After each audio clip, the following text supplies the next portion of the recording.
Bonjour, je suis Patrick Simon, je suis le directeur général de la société EDPR, R comme renouvelable, pour la France et la Belgique.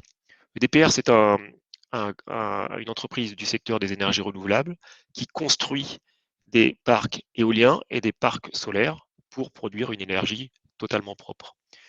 L'activité n'est pas uniquement centrée sur la construction à proprement parler, mais avant la construction, sur toutes les étapes nécessaires, d'abord pour identifier un site qui est propice pour l'installation d'un parc éolien ou d'un parc solaire, et ensuite tout le processus administratif qui conduit à la délivrance de tous les permis nécessaires à la construction. Ça, c'est la première partie de notre activité. Et une fois le parc construit, notre activité consiste aussi à l'exploiter, c'est-à-dire à le faire fonctionner et à s'assurer qu'il produit en permanence de l'électricité et dans les meilleures conditions de sécurité. Voilà, ça c'est notre activité pour EDPR. EDPR est un groupe présent dans 17 pays, essentiellement en Europe et en Amérique. En France, nous sommes plus de 100 personnes aujourd'hui, avec une perspective de doubler cet effectif dans les 3 ou 4 prochaines années. Et dans le monde, on a à peu près la même trajectoire, c'est-à-dire que les activités de DPR dans le monde vont probablement doubler dans les 3 ou 4 prochaines années. EDPR, c'est un groupe qui est adossé au groupe EDP, EDP qui est Énergie du Portugal, le grand électricien portugais, qui historiquement a son domaine d'activité centré sur le Portugal et le Brésil, mais qui s'est fortement internationalisé. Et donc, comme je vous le disais, en particulier EDPR, qui est sa filiale renouvelable, opère des parcs dans 17 pays. Merci pour cette présentation. Euh, nous échangeons aujourd'hui parce que vous avez fait l'annonce récemment d'un partenariat avec Amazon, sur AWS, et ce qui signifie qu'en fait, votre société qui fournit de l'énergie renouvelable travaille également avec les data centers. Euh, tous ces data centers qui d'ailleurs évoquent le fait qu'ils sont tous tendent vers être à 100% en énergie renouvelable, hein, en alimentation. Comment ça se passe en France? Alors en France, aujourd'hui, euh, vu de DPR, nous n'avons pas encore de contrat spécifiquement avec des contreparties françaises. Donc le contrat auquel vous faites référence est un contrat qui a été signé au niveau corporate, c'est-à-dire au niveau du groupe Monde, pour des activités, je crois, essentiellement centrées sur les États-Unis pour l'instant. Donc en France, nous n'avons pas été précisément confrontés à cette situation, mais potentiellement, nous sommes un acteur qui peut répondre à ce type de besoin d'une façon générale des industriels et en plus particulier des data centers qui souhaitent s'assurer d'avoir une fourniture stable d'énergie dans la durée et bien sûr produite dans des conditions absolument écologiques. Selon vous, pourquoi la France ne pratique pas encore ce type de fourniture au niveau des data centers et qu'est-ce qui vous permet de dire que ça va changer? Alors je ne dis pas que la France ne le fait pas, je dis que EDPR, nous ne l'avons pas encore fait. Pourquoi ça va changer? Parce que la signature des PPA, alors ce qu'on appelle les PPA, ce sont les Power Purchase Agreements, c'est-à-dire des contrats de long terme de fourniture dans lesquels un producteur comme EDPR s'engage dans la durée, avec des conditions tarifaires qui sont fixées à l'avance, à fournir un certain montant d'électricité à un consommateur euh, qui peut être précisément un data center, et non seulement de lui garantir la fourniture de cette électricité, mais ensuite et surtout de lui garantir l'origine de la production de cette électricité, l'origine étant une origine éolienne ou solaire, c'est-à-dire une électricité qui répond aux critères écologiques d'une électricité totalement décarbonée et totalement propre.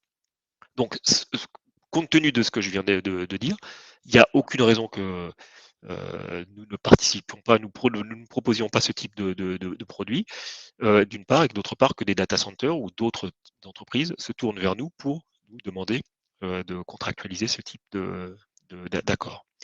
Alors, ça, c'est la théorie.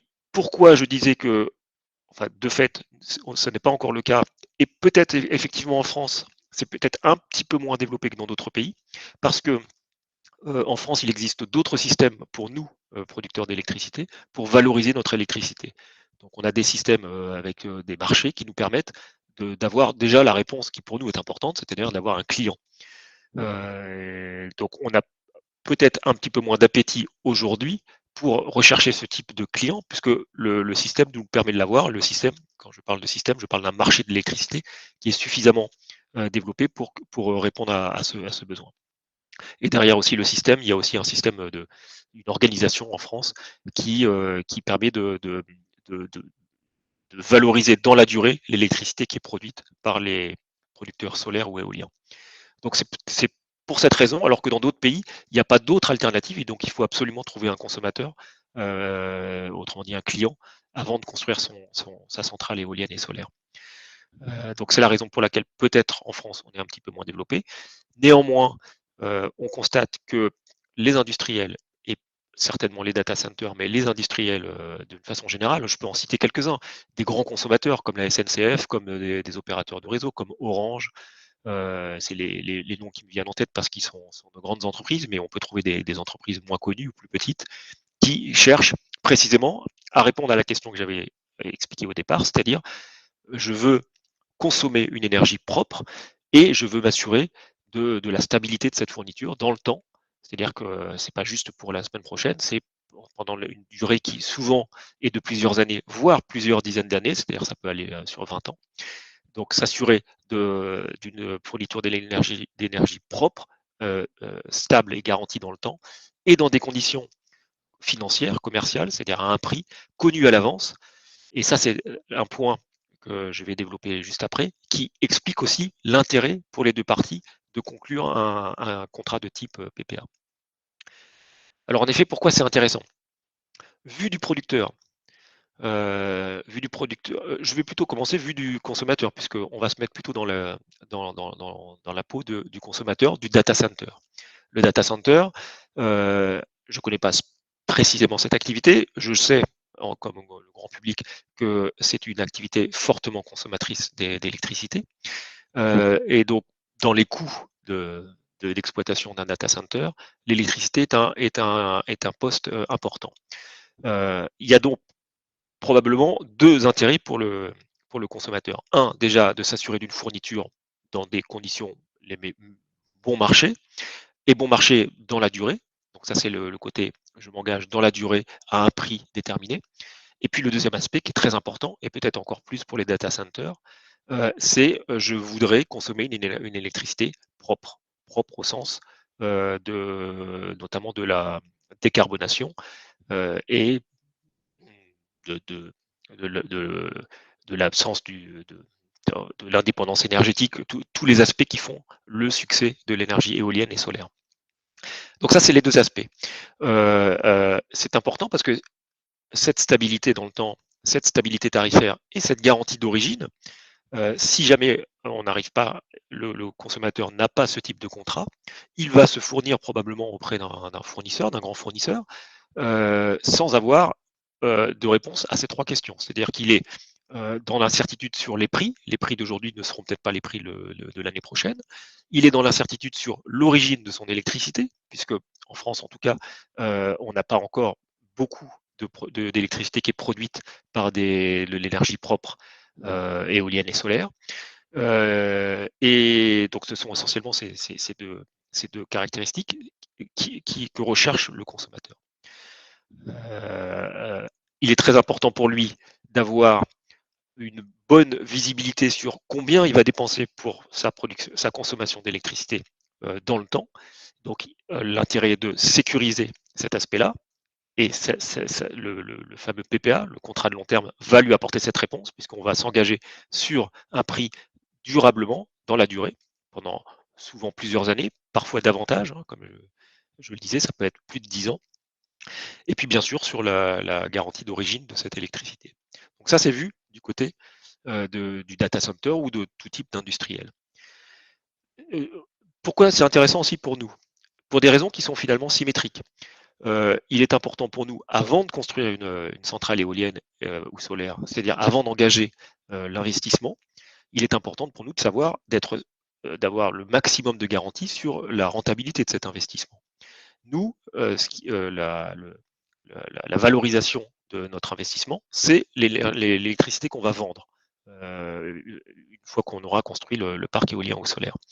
De la même façon que ce que je disais pour le consommateur, si on n'a pas de contrat dans la durée, on s'expose nous aussi au prix de marché, c'est-à-dire qu'on va écouler notre production sur des prix de marché dont les prix sont très volatiles. Ils peuvent bouger fortement d'un mois à l'autre, d'une année sur l'autre, et même à l'intérieur d'une même journée, d'une heure sur une autre heure.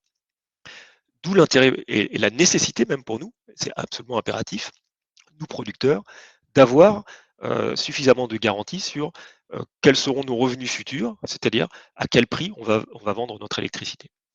Et donc, nous, on a intérêt à trouver un engagement dans la durée sur des conditions de tarifs. Symétriquement, le consommateur a le même intérêt de s'engager dans la durée sur des conditions tarifaires et en plus sur l'origine de son électricité. Évidemment, le marché nous fait nous rencontrer, c'est gagnant-gagnant.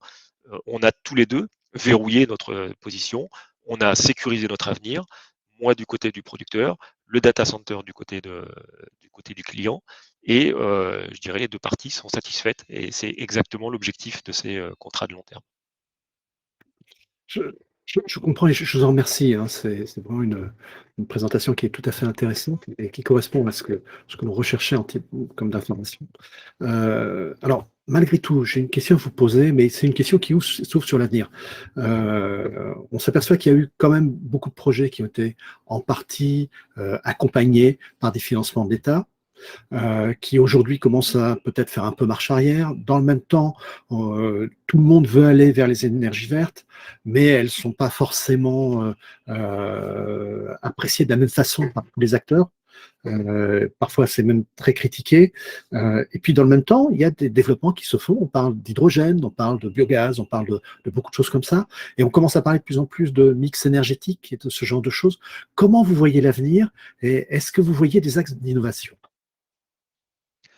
Alors l'avenir, je le vois très éolien et très solaire. C'est-à-dire qu'aujourd'hui, la production d'origine éolienne et solaire n'est pas une option, n'est pas, n'est pas juste facultative. Je crois qu'elle est absolument nécessaire pour répondre aux besoins de consommation d'électricité du pays et des besoins de consommation d'électricité et d'une électricité qui soit totalement décarbonée et bon marché. Donc l'éolien et le solaire répondant à ces deux critères, c'est une énergie qui est propre, totalement décarbonée et bon marché. Elle a nécessairement sa place dans le fameux mix énergétique, c'est-à-dire dans l'ensemble des moyens de production qui sont utilisés dans le pays. Donc cet avenir, je le vois comme nécessairement éolien et solaire. Ça, c'est une première réponse à votre question. Euh, Ensuite, quelles sont les possibilités d'innovation et de, et d'évolution du mix énergétique? Donc, le mix énergétique va vraisemblablement et absolument certainement évoluer dans cette direction, c'est-à-dire une part très significative d'éolien et de solaire, en tout cas davantage qu'aujourd'hui, probablement au moins 2 fois plus que ce qu'on constate aujourd'hui. Néanmoins, il y a de la place pour l'innovation. Où on voit l'innovation, c'est probablement dans davantage de souplesse et de flexibilité de ces moyens de production qui sont l'éolien et le solaire. Et quand je dis ça, en fait, je pense à ce qu'on appelle le stockage, c'est-à-dire la possibilité de pouvoir garder l'énergie et ne pas la consommer immédiatement quand elle est produite, c'est-à-dire de la stocker.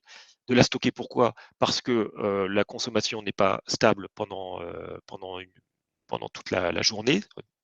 Typiquement, la nuit, on consomme beaucoup moins que dans la journée. Et éventuellement même à l'intérieur d'une semaine où on va davantage consommer pendant les jours ouvrables que pendant le week-end. Donc, pour répondre à ces deux enjeux, aujourd'hui, l'utilisation de batteries, de stockage, sera certainement quelque chose qui sera développé. Ce n'est pas le cas aujourd'hui. C'est probablement une voie d'innovation. Ensuite, un autre aspect qui va certainement se développer et qui même commence à être significatif aujourd'hui, c'est la production d'hydrogène comme moyen finalement de stockage et comme source d'énergie, mais qui doit être absolument couplé à une production d'électricité propre, en l'occurrence l'éolien ou le solaire, parce que, in fine, l'objectif de l'hydrogène, c'est de pouvoir consommer une électricité qui est non émettrice de CO2, et il ne faudrait pas que pour produire cet hydrogène, on utilise des moyens qui, eux, sont consommateurs par exemple, de sources fossiles et donc émetteurs de CO2. Et donc, pour cette raison, l'avenir de l'hydrogène se fera nécessairement en étant couplé à des moyens de production éoliens ou solaires.